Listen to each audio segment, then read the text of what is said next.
எப்போவுமே நம்ம வந்துட்டு மேக்ஸிமம் ஆஃப்டர்நூனுக்குள்ளேயாச்சும் வீடியோ போட்டுருவோம். அன்றைக்கி ரொம்ப லேட்டு. ஏன் அப்படின்னா இங்கே கன்னியாகுமரி டிஸ்ட்ரிக்டில் ரொம்ப மழையும் இன்னொன்று காற்று ரொம்ப அதிகமாக இருக்கிறனால நிறையா இடத்துல போஸ்டெல்லாம் கீழே விழுந்துருச்சு. அதனால் பவர் நேற்றுக்கு ஆஃப்டர்நூன்லேருந்தே இல்லை. இன்றைக்கி இப்போ தான் எங்களுக்கு வந்திருக்கு. வீட்டில் தண்ணியும் இல்லை, கரண்டும் இல்லை. அதனால தான் வீடியோ லேட்டாகிடுச்சு. கோயிலில் கும்பாபிஷேகம் நடக்கும்போது பூஜை வைக்க வந்திருந்த அந்த பூசாரி இருக்காங்கல்ல, அவங்க வந்துட்டு ஒரு பஞ்சாமிர்தம் ரெசிபி எங்கள் வீட்டில் சொல்லி கொடுத்துருந்தாங்க.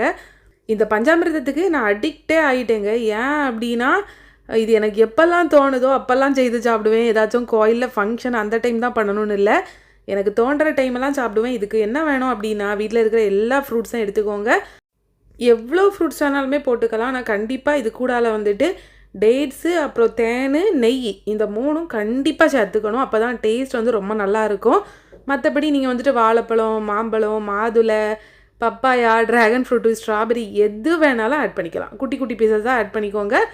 நம்ம வந்துட்டு ஆட் பண்ணுற ஃப்ரூட்ஸுக்கு ஏற்ற மாதிரி நெய் ஆட் பண்ணிக்கணும். டேட்ஸும் நீங்கள் வந்துட்டு ஃப்ரூட்ஸ் எவ்வளோ ஆட் பண்ணுறீங்களோ அதே அளவுக்கு டேட்ஸ் ஆட் பண்ணிக்கலாம்.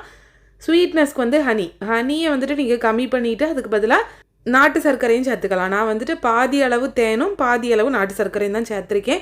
இது எல்லாமே சேர்த்து நல்லா ஒரு மிக்ஸ் கொடுத்துட்டு அப்படியே மூடி போட்டு ஒரு 1 hour வச்சுட்டு எடுத்திங்கன்னா சூப்பராக ரெடி ஆயிருங்க. எங்கள் ஊரில் இதை பஞ்சாமிர்தம் சொல்லுவோம். உங்கள் ஊரில் என்ன சொல்லுவீங்கன்னு கண்டிப்பாக கமெண்ட்ஸில் ஷேர் பண்ணுங்கள். அம்மா வீட்டில் இருக்கும்போது உப்புமா பிடிக்காது, தோசை பிடிக்காது, பால் பிடிக்காதுன்னு சொல்லிட்டு ஹஸ்பண்ட் வீட்டுக்கு போவோம். அங்கே போனப்புறம் நம்மளுக்கு வாய்ப்பே கிடையாதுங்க. அவங்களுக்கு என்ன பிடிக்குதோ அதை தான் நம்ம சாப்பிடணும். நம்மளுக்கு என்ன பிடிக்குதுன்னெல்லாம் அங்கே சொல்லவே முடியாது. அவங்களுக்கு ஒரு வேளை உப்புமா பிடிக்குது இல்லை தோசை பிடிக்குதுன்னா நம்ம அதை தான் சாப்பிட்டாகணும். எத்தனை பேர் இந்த மாதிரி சிச்சுவேஷனை ஃபேஸ் பண்ணியிருக்கீங்கன்னு கண்டிப்பாக கமெண்ட்ஸில் ஷேர் பண்ணுங்கள். இப்போ பாருங்கள், நம்ம பஞ்சாமிர்தம் வந்துட்டு ரொம்பவே சூப்பராக ரெடியாக இருக்குது.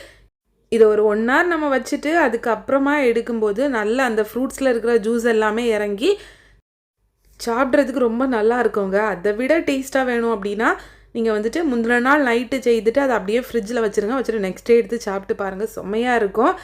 இதில் நம்மளுக்கு பிடிச்ச ஃப்ரூட்ஸ் எல்லாம் எக்ஸ்ட்ராவாக நிறைய ஆட் பண்ணி சாப்பிடும்போது இன்னுமே நல்லாயிருக்கும்.